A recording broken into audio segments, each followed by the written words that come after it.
क्या आपने एक ऐसे देश के बारे में सुना है जहाँ पर एक भी नदी नहीं है, लेकिन यहाँ पैसे बहुत बहते हैं। आज हम आपको जिस देश के बारे में रोमांचक जानकारी देने जा रहे हैं, वहाँ के लोगों के पास पैसा इतना है कि ये सोने का बाथरूम तक बना सकते हैं। दुनिया का सबसे बड़ा तेल भंडार है इस देश में, जहाँ पर पानी कम और तेल ज्यादा मिलता है। एक ऐसा देश जहाँ पर लोग चोरी करने के नाम से कांपते हैं, क्योंकि यहाँ चोरों के हाथ ही नहीं बचते। दुनिया की सबसे महंगी शादियाँ और सबसे महंगी कार मिलती है इस देश में। दोस्तों, आज हम दुनिया के तमाम शक्तिशाली देश सऊदी अरब के बारे में कुछ रोचक बातें बताने वाले हैं। सऊदी अरब का ऑफिशियल नाम है किंगडम ऑफ सऊदी अरेबिया। देश की कुल जनसंख्या तकरीबन 3 करोड़ 60 लाख के आसपास है। यहाँ की 84% पॉपुलेशन शहर में रहती है, तो वहीं 16% गांव में। सऊदी अरेबिया वेस्टर्न एशिया का देश है और इसका बॉर्डर जॉर्डन, इराक, कुवैत, कतार, यूएई, ओमान एंड येमेन से मिलता है। सऊदी अरब एक इस्लामिक देश है और यहाँ मुस्लिमों के लिए सबसे पवित्र स्थल मक्का और मदीना शहर है। मक्का शहर मुस्लिमों के लिए सबसे पवित्र स्थल है, इसलिए हर कोई वहाँ पर जमीन खरीदना चाहता है, जिसके चलते मक्का शहर की जमीन दुनिया में सबसे महंगी जमीन में से एक बन चुकी है। इन दोनों जगह पर हर साल दुनिया भर से मुसलमान आते हैं। हालांकि पिछले साल और इस साल भी जो परेशानी दुनिया ने झेली है, उसे देखकर इस देश में भी बाहर से आने वाले लोगों पर बैन लगा दिया गया, जिसकी वजह से यहाँ पर बहुत कम ही लोग आ सके पवित्र स्थल मक्का और मदीना के दर्शन करने के लिए। आपको जानकर हैरानी होगी कि सऊदी अरब का कोई संविधान नहीं है। ये इस बात पर जोर देता है कि पवित्र ग्रंथ कुरान और पैगंबर मोहम्मद ही उनके संविधान है। दरअसल ये देश शरिया कानून के मुताबिक चलता है। सऊदी अरब दुनिया का आखिरी ऐसा देश है जिसने महिलाओं को वोट डालने की आजादी दी। रियाद सऊदी अरब का राजधानी शहर है। रियाद में लगने वाला ऊँटों का मेला दुनिया का सबसे बड़ा मार्केट है। इस मेल में हर दिन कम से कम 100 ऊँटों को बेचा जाता है। इनमें से कुछ ऊँटों की कीमत तो लाखों में होती है और यहाँ पर बहुत ही अमीर लोग आते हैं ऊँट को खरीदने के लिए। एक आंकड़े के हिसाब से हर दिन यहाँ पर करोड़ों का बिजनेस होता है। सऊदी अरब की एक बहुत ही अच्छी बात यह है कि इस देश में एक भी चोर नहीं है। यहाँ के कानून इतने सख्त हैं कि अगर कोई चोरी करते हुए पकड़ा गया तो समझिए कि यहाँ पर उसकी मौत पक्की है। सऊदी में आप बेफिक्र होकर कहीं भी जाइए, क्योंकि आपके साथ कभी चोरी या लूटपाट जैसी घटना नहीं होगी। यहाँ पर सबको पता है कि अगर गलत काम करते हुए पकड़े गए तो कोई भी इन्हें बचा नहीं सकता है। सऊदी अरब को अपने अजीबोगरीब नीति नियम के कानून के लिए दुनिया भर में जाना जाता है, जैसे कि यहाँ पर गंदी फिल्म देखने पर सख्त पाबंदी है। अगर ऐसा करते पकड़े गए तो बस समझ लेना कि वो तो गए काम से। इस देश में आप सॉस वाला सैंडविच नहीं खा सकते और यहाँ सुअर के मांस पर भी बैन लगाया गया है। जिसने भी यहाँ के नियम को तोड़ा उसकी तो खैर नहीं। सऊदी अरब में 2018 तक सिनेमा बैन था, जिस कारण यहाँ के बहुत से लोग दूसरे देशों में सिर्फ इसलिए जाते थे ताकि फिल्म देख सकें। पर अब सरकार ने सिनेमा पर बैन लगे को हटा दिया है और अब यहाँ सिनेमा हॉल में फिल्में दिखाई जा रही है। हालांकि अभी भी यहाँ पर कई सारी फिल्मों को लगने ही नहीं दिया जाता है। अगर किसी फिल्म में ज्यादा रोमांटिक सीन है तो उसे इस देश में नहीं दिखाया जाता है। सऊदी के कुछ और नियम कानून है जिनका पालन हर कोई करता है। सऊदी अरब में आप बिना किसी की इजाजत के फोटो नहीं ले सकते। अगर ऐसा कोई करता है तो उन्हें सऊदी कानून का सामना करना पड़ सकता है। ये जानकारी अधिकतर सऊदी अरब में जाने वाले टूरिस्ट को दी जाती है।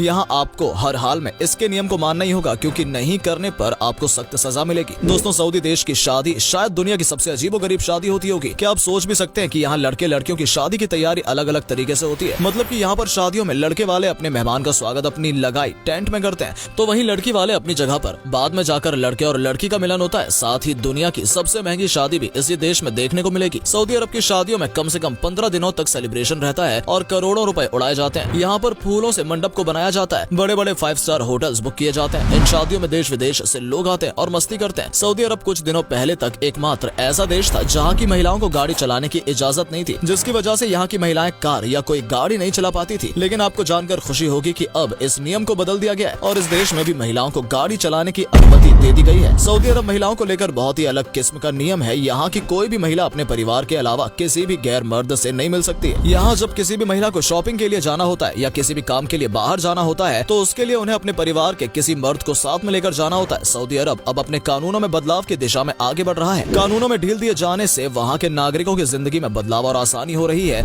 साथ ही पर्यटकों के लिहाज से भी ये फायदेमंद है। हाल ही में सऊदी ने विदेशी कपल्स को शादी का प्रूफ दिए बिना होटल रूम में शेयर करने की इजाजत नहीं दी थी। इसके अलावा महिला भी अब अकेले होटल रूम लेकर रह सकेगी। इन कदमों के जरिए सऊदी अरब पर्यटकों को आकर्षित करना चाहता है। बात भी सही है। समय के हिसाब से तो बदलाव लाने की जरूरत हर देशों में होती है। सऊदी अरब के लोग बहुत ही आलसी होते हैं, क्योंकि जो इस देश में पैदा हुए होते हैं उनके पास किसी भी चीज की कोई कमी नहीं होती है। सबके सब अरबों रुपए के मालिक है। ऐसे में ये अपना कोई भी काम खुद से नहीं करते। इनको हर काम के लिए कोई ना कोई नौकर चाहिए होता है। सऊदी अरब में काम करने वाले 80% मजदूर विदेशी हैं, जैसा कि मैंने आपको बताया है कि यहाँ के लोग खुद से काम नहीं करते हैं। तो ऐसे में यहाँ पर हर काम के लिए मजदूर की जरूरत पड़ती है। यहाँ पर आपको हर छोटा काम करने के लिए अक्सर पाकिस्तान या बांग्लादेश के लोग मिलेंगे। आपको तो पता ही है कि दुनिया में दूसरा सबसे ज्यादा तेल का उत्पादन इसी देश से होता है। आज अगर सऊदी अरेबिया इतना अमीर देश है तो इसके पीछे यहाँ की तेल ताकत ही है। आज दुनिया के हर देश में तेल सऊदी अरब से जाता है। सऊदी अरब में तेल के अलावा खजूर भी बड़े पैमाने पर उत्पादन किया जाता है और ये दुनिया का तीसरा सबसे बड़ा खजूर का उत्पादन करने वाला देश है। सऊदी अरब में खूब मांस खाया जाता है, खासकर ये ऊंट के बच्चे का मांस बहुत ज्यादा पसंद किया जाता है। इस देश को बेबी ऊंट की मीट उत्पादन करने की विशेषता के कारण जाना जाता है। यहाँ के लोग तो ये मांस तो खाते हैं, साथ ही साथ आजकल बेबी ऊंट के मीट को देश से बाहर भी निर्यात किया जाता है। दोस्तों, सऊदी अरब में भयानक गर्मी होती है, इसलिए यहाँ पर कोई भी कंस्ट्रक्शन का काम दिन में नहीं किया जाता है। यहाँ 2 शिफ्ट में काम किया जाता है, एक है सुबह 5 से 10 के बीच में तो दूसरा है शाम को 5 से 10 के बीच में। किसी भी तरह का कोई भी काम दिन में नहीं होता क्योंकि तेज धूप में मजदूरों की हालत खराब हो जाएगी। सऊदी अरब का 95% हिस्सा रेगिस्तान है और यहाँ पर दुनिया के कुछ मशहूर रेगिस्तान भी हैं, जैसे कि उत्तर में अल नाबूद और रूबल खली शामिल है। इस देश में 95% एरिया रेट से ही भरा हुआ है, लेकिन फिर भी आज इस देश ने आसमान को छुआ। चलिए दोस्तों, अब हम आपको बताते हैं कि क्या है यहाँ का वीजा प्रोसेस। बता दें कि आपके पास अगर सारे डॉक्यूमेंट्स मौजूद हैं तो आपको वीजा 4-5 दिन के अंदर मिल जाएगा। सऊदी अरब में घूमने के लिए 6-7 दिन में लगभग 1.5 लाख से 2 लाख रुपए खर्च करने होंगे। सऊदी अरब की करेंसी सऊदी रियाल, जिसकी वैल्यू लगभग 22 भारतीय रुपए के बराबर होती है। तो दोस्तों, ये था तेलों का देश सऊदी अरब। कैसा लगा आपको बताएं हमें कमेंट बॉक्स में। धन्यवाद।